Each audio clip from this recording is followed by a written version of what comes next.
This is the night an 8-year-old man did not let me leave his bedroom until morning. And I want to be very clear from the beginning, this is not a horror movie story.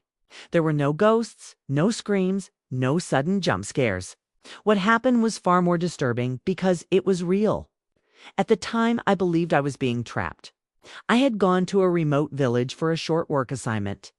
It was the kind of place where roads turned silent after sunset and darkness felt heavier than usual. There were no hotels, no guest houses, not even a proper shop that stayed open late.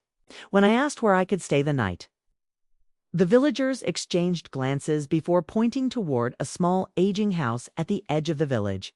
They told me an old man lived there alone and sometimes allowed travelers to stay. When I met him, nothing felt threatening. He was thin, bent with age, his white beard resting against his chest. His movements were slow, his voice calm, but his eyes were different. They were tired, yet constantly alert, as if sleep was a luxury he no longer trusted. He looked at me for a long moment before saying, very simply, that I could stay the night. At that moment, I felt relief. I thought I was safe. That was my first mistake. The house was small and simple, built of old wood and stone. There were only 2 rooms and a narrow kitchen. He showed me the bedroom and said I should sleep there, while he would stay inside as well. I found it strange, but I didn't question it. In villages like that, people lived differently. There was no electricity after midnight, and the air felt unusually quiet.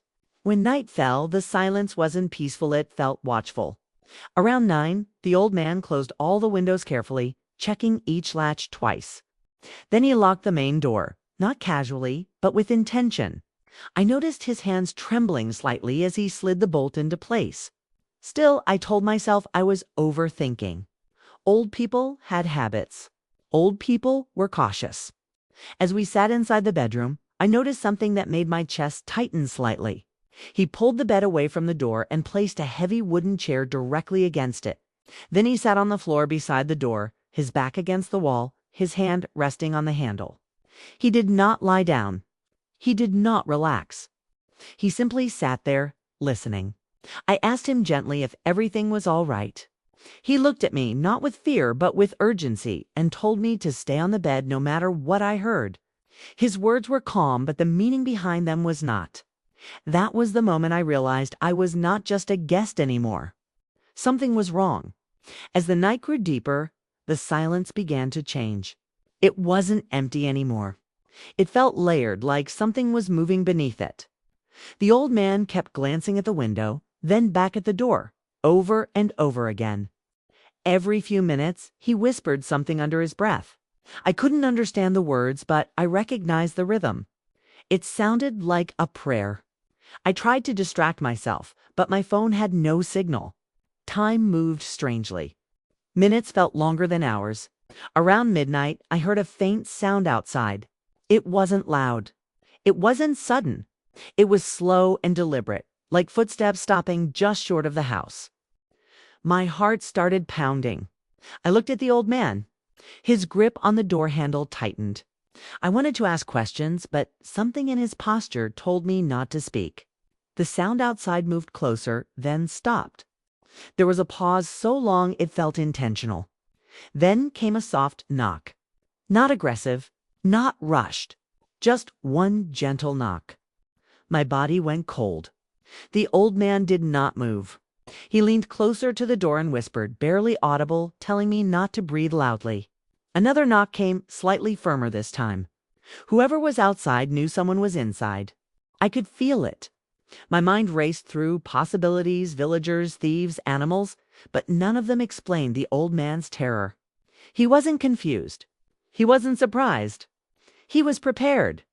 At exactly 3:17 in the morning, after hours of silence and tension, the old man finally spoke. His voice was low, steady, and filled with exhaustion. He told me that what was outside did not knock to enter. It knocked to see who would answer. Years ago, he said, he had lost someone because of curiosity. Someone who believed a door should always be opened. Since then, he never opened his door at night. He never slept through the dark. He watched, he waited.